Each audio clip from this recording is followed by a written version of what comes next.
What is the meaning of the word reverse? As an adjective of the transmission gear causing backward movement in a motor vehicle.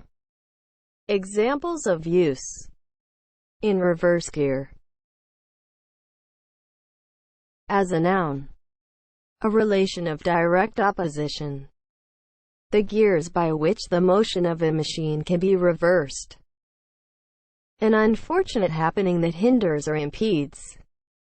Something that is thwarting or frustrating. The side of a coin or metal that does not bear the principal design. American football, a running play in which a back running in one direction hands the ball to a back running in the opposite direction. Examples of use.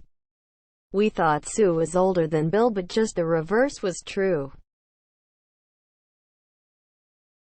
Reverse is spelled R-E-V-E-R-S-E. Reverse.